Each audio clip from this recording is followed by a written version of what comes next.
అన్న నమస్తే అన్న, ఏం చేస్తుంటారు? నేను వ్యవసాయ కుటుంబం మాది. గుంటూరు వచ్చాను పిల్లల్ని చదివించుకోవడానికి.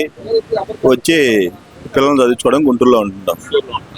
వ్యవసాయం దండగా అన్నటువంటి వ్యక్తి ఈ రోజు ముఖ్యమంత్రిగా ఉండి రైతులందరినీ ఇబ్బంది పెడుతున్నాడు, దేనికి మద్దతు ధర ఇవ్వకుండా రైతులను ముంచేస్తున్నాడు చంద్రబాబు నాయుడు అంటున్నారు కదా, మరి దానికి ఏం చెప్తారు?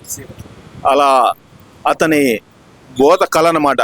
జగన్ గవర్నమెంట్లో 5 సంవత్సరాలు చేశాడు. ఏ ఒక్క ప్రాజెక్ట్ అన్నా చేశాడా?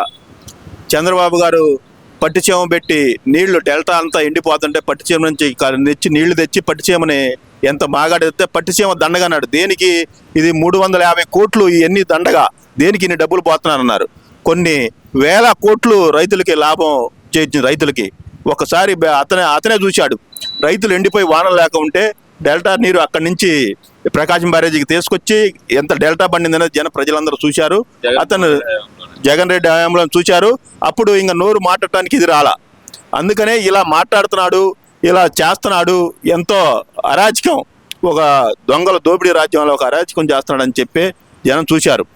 అప్పుడు చంద్రబాబు గవర్నమెంట్లో 2019లో అతను ఏంటంటే ఒక్కసారి రాజశేఖర రెడ్డిని చూసాము, వాళ్ళ అబ్బాయిని కూడా ఒకసారి చూద్దాం, ఒక ఛాన్స్ ఇద్దాం అనేది జనం మొత్తం, రాష్ట్రం మొత్తం ఒకసారి అతను కూడా అవకాశం చేస్తే బాబు గారు వచ్చాడు. కొత్త రాష్ట్రం ఇడిపోయింది, కొత్త రాష్ట్రం చేశాడు. ఇంకా బాగా చేస్తాడేమో, ఇతను కూడా ఒకసారి చూద్దాం, వాళ్ళ నాన్న చేశాడు, ఇతను కూడా ఒకసారి చూస్తే ఎలా చేస్తారనే భ్రమ మీద జనం మొత్తం వైజాగ్ నుంచి రాయలసీమ దాకా అదే మాట, ఇతను కూడా ఒకసారి చూద్దామని చేశాడు. 5 సంవత్సరాలు ఎలా చేశాడనేది అరాచకం సృష్టించాడు. ఒక సామాన్యుడు బతకలేకపోయాడు. ఒక వ్యవసాయం చేసుకునే రైతు కుటుంబం నా పొలం ఉందా లేదా, ఎక్కడో వెళ్ళి ఒక పక్క రాష్ట్రంలో ఉండి ఇక్కడ కౌలుకి ఇస్తుంటే నా పొలం నాకు ఉందా లేదా అనే దౌలాడుకునే పరిస్థితి, అతని పొలం ఇక్కడ ఉండే లేదనే పరిస్థితి, అలా అరాజకం సృష్టించాడు. చూడబట్టి జనం మొత్తం ఇతను ఉంటే ఈ రాష్ట్రం బాగుపడదు ఇదని చెప్పే 11 సీట్లు దేశంలో ఎక్కడా లేని విధంగా 11 సీట్లు ఇచ్చారు అతనికి. ఇప్పుడు మీరేమో ఆ మాట అంటున్నారండి, ఆయనేమో అంతా ఈవీఎంల మాయతోనే గెలిచారు వీళ్ళు, అందుకని వీళ్ళు కూటమి ప్రభుత్వం కాదు ఇదంతా ఈవీఎం ప్రభుత్వం అంటున్నారు కదా మరి వీళ్ళు. అవును, 2019లో జగన్ గారికి 23 సీట్లు తెలుగుదేశానికి ఇస్తే వాళ్ళకి 170, అప్పుడు కూడా ఈవీఎంలే పనిచేసినాయా? అప్పుడేమన్నారు ఈవీఎంలు అంటానికి? అసలు అధికారం ఏడుంది? అదే జనం అతనికి ఓట్లేసి 150 సీట్లు ఇచ్చినప్పుడు ఏమైంది ఆ మాట? ప్రజలు ఒక్కసారి చూద్దాం అనుకుని వేశారు. అప్పుడు అనలేదే ఈవీఎంలని. సరే, ఇప్పుడు ఇవన్నీ ఓకే అన్న. ఇప్పుడు కూటమి ప్రభుత్వం వచ్చిన తర్వాత దోచుకో, దాచుకో, పంచుకో, తినుకో అనే నినాదంతో తప్పితే ఇక దేని లేదు, దోపిడీ మాత్రమే జరుగుతుంది కూటమి ప్రభుత్వంలో అని చెప్పి జగన్మోహన్ రెడ్డి గారు చెప్తున్నారు కదా. అతను అలా బోధకళ అలా సృష్టిస్తున్నాడు. ఇప్పుడు బాబు గారు, ఇప్పుడు ఆంధ్ర ప్రజలు కూడా ఒకటి గుర్తుంచుకోవాలా, మన రాష్ట్రం ఎక్కడ అమరావతి అని పేరు పెట్టాడు కానీ అమరావతికి మొత్తం అక్కడేదో డెవలప్మెంట్ చేద్దాం అనుకోవట్లా. రాష్ట్రం మొత్తం అన్ని జిల్లాలు సమానంగా చూస్తున్నాడు. ఇది మా అమరావతి దగ్గర మేము బాధపడుతున్నాం. ఇంకా బాగా పూర్తిగా ఇక్కడ డెవలప్మెంట్ చేయట్లేదు. వైజాగ్ తీసుకెళ్తున్నాడు, స్టీల్ ప్లాంట్ కర్నూలు తీసుకున్నాడు, రాయలసీమ తీసుకుపోతున్నాడు అని ఇక్కడ ప్రజలు ఇంకా కొంత అసంతృప్తి చెందుతున్నారు. ఏంటంటే బాబు గారు ఆలోచన ఏంది, ఒక్కసారి రాజధాని అంతకుముందు హైదరాబాద్ చేసినట్టు ఒకసారి అభివృద్ధి చెందకూడదు. మన రాష్ట్రం 4 మూలల నుంచి 4 భాగాలుగా అభివృద్ధి చెందాలి. అప్పుడే రాష్ట్ర ప్రజలు బాగుంటారని చెప్పి ఇప్పుడు చంద్రబాబు గారి రాయలసీమ చిత్తూరు జిల్లానే కదా, ఇప్పుడు అన్ని జిల్లాలు సమానంగా అభివృద్ధి చెందాలన్న ఆలోచనతోటి ప్రజలని ఇప్పుడు ఏంటంటే కొంతమంది ఏదో అభూత కల్పన ఉంది ఏది రాయలసీమ వాళ్ళకి. ఆ ప్రజలు కూడా మీరు ఆలోచించుకోండి. ఇప్పుడు బాబు గారు అమరావతి అంటే మాది అమరావతి, మేము కొద్దిగా ఇంకా అసంతృప్తి అవుతున్నాం. ఎందుకంటే ఇక్కడ డెవలప్మెంట్ చేయట్లేదు. ఇక్కడ అంతా ఇప్పుడు జగన్ ఉన్నాడు, మొదలు పెట్టాడు, చేశాడు. మొత్తం రైతులు మొత్తం అల్లాడిపోయి రోడ్లు ఎక్కి ధర్నాలు చేసి ఎంత ఇబ్బంది పడ్డారు. మహిళల్ని ఎంత హింసించాడో, ధర్నా చేసుకోవడానికి అవకాశం లేకుండా ప్రజలకు తెలుసు. ఇప్పుడు అదే విధంగా బాబు గారు అలా చేయట్లా. అమరావతి ఇదే అని చెప్పి మామూలు అంటున్నాడు కానీ అమరావతికి ఫుల్గా ఇక్కడ డెవలప్మెంట్ చేయట్లా. బాబు గారు ఆలోచన ఏంటంటే రాష్ట్రం మొత్తం డెవలప్మెంట్ కావాలా, అన్ని జిల్లాలు 4 మూలల నుంచి డెవలప్మెంట్ కావాలా అని చెప్పి దాంట్లో భాగంగానే అమరావతి కూడా కొంత పార్టీ పెట్టి డెవలప్మెంట్ చేస్తున్నాడు. అది డెవలప్మెంట్ కోసం కాదు, దోపిడీ కోసం మాత్రమే చంద్రబాబు నాయుడు గారు చేస్తున్నారు అనేది ప్రధానంగా ఆయన చేస్తుంది ఆరోపణ. అది బోధ కల్పన.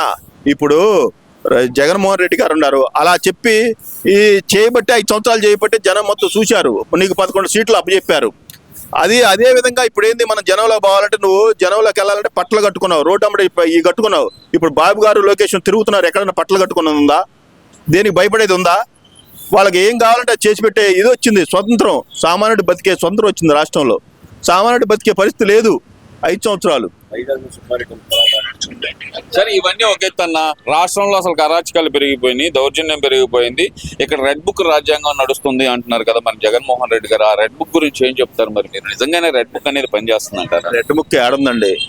ఇవన్నీ మేము ఏళ్ళు బాధపడుతున్నారు సామాన్య ప్రజలు. ముందు చెప్పారు లోకేష్ గారు రెడ్ బుక్ నేను అందరిని ఇది చేస్తానని, కానీ రెడ్ బుక్ ఏం నడవట్లా.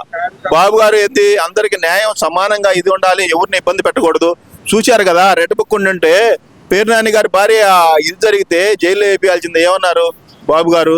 అలాంటి వద్దు, లేడీస్ని ఇది చేయొద్దు, ఎవరైనా సమానమే, మహిళలని ఇది చేశారు. అలానే రెడ్ బుక్ ఎక్కడ నడవట్లా. వాళ్ళు చేసుకున్న తప్పులు, వాళ్ళ ఇంకా ఏదైనా తప్పులు చేస్తే ఇంకా దానికి కూడా శిక్షించకపోతే ఇంకెక్కడ ఉంటుంది? రెడ్ బుక్ ఏడా సమానంగా నడవట్లా. రెడ్ బుక్ అయితే పనిచేయట్లేదు అంటారు. మరి జగన్మోహన్ రెడ్డి అంటున్నారు కదా 2029లో అధికారంలోకి వచ్చేది మేము వస్తే 2.0 పరిపాలన చూపిస్తాం, రప్ప అని అంటున్నారు కదా, మరి ఏమంటారు దానికి? అంటే బాబు గారు చేసే అభివృద్ధికి జగన్ బయటికి రావాలంటే భయం పుట్టి, బయటకు వస్తే ఈ రకంగా చెప్పకపోతే వచ్చే 10 మంది కూడా రారు కదా. నేను వస్తాను, మీకు ఏదో చేసి పెడతాను, రాండి, నేను వస్తాను బయటకు అంటేనే ప్రజలు వచ్చేది. దానికోసం ఆ ప్రజలన్నా నేను వచ్చినప్పుడు ఒక 20,000 మంది 10,000 మంది జనం రావాలంటే దేని మీద నమ్మకం? రేపు నేను వస్తాను, వస్తే మీకు ఏదో చేసి పెడతాను, మీరే ఎమ్మెల్యే, మీరే మినిస్టర్ అంటే వాళ్ళు జనాన్ని డబ్బులు పెట్టి తోలుకుంటడం వల్ల అలా జనం వస్తున్నారు అన్నమాట. అది వాళ్ళ బ్రహ్మ. 2029లో అసలు ఆయన నేను వచ్చేస్తాను, పొడిచేస్తాను అని వస్తున్నాడు కాబట్టి చాలా గట్టిగా చెప్పేస్తున్నాడు మరి.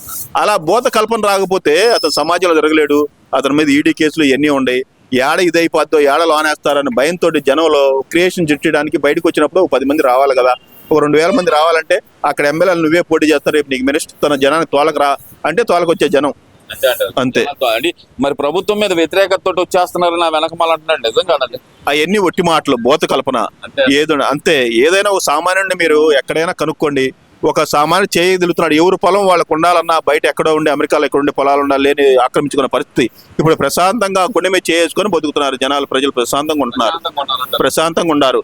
ఇప్పుడు అంతకుముందు 2019 నుంచి 20 దాకా అంతా గంజాయికి అలవాటు చేసే కుర్రోళ్ళు అంతా ఇదేస్తుంటే, ఇప్పుడు ఎంతో మందిని ఇప్పుడు గంజాయి పట్టుకుంటే కొన్ని స్క్వాడ్లని, కొంతమంది బ్యాచ్లను తయారు చేసి జిల్లాకి 2-3 స్క్వాడ్లను పెట్టి ఎంతో మందిని పట్టుకొని ఇది చేస్తున్న పరిస్థితి ఇప్పుడు అవపడుతుంది. అప్పుడు ఎవరినన్నా పట్టుకున్న ఆనవాళ్ళు ఉన్నాయో చూపించండి. ఇప్పుడు ఎన్ని కేసులు వచ్చినాయి, అప్పుడు 4 సంవత్సరాలు, ఇప్పుడు ఎన్ని కేసులు పట్టుకున్నారు అనేది వాళ్ళు ప్రజలకి వివరించండి. అది మరి 2029లో మరి జగన్మోహన్ రెడ్డి గారు రావడం అనేది కళ అంటారా? అది అద్భుత కళ. అతను ఏంటంటే రేపు నిద్రపోతా కలగంటున్నాడు అనమాట.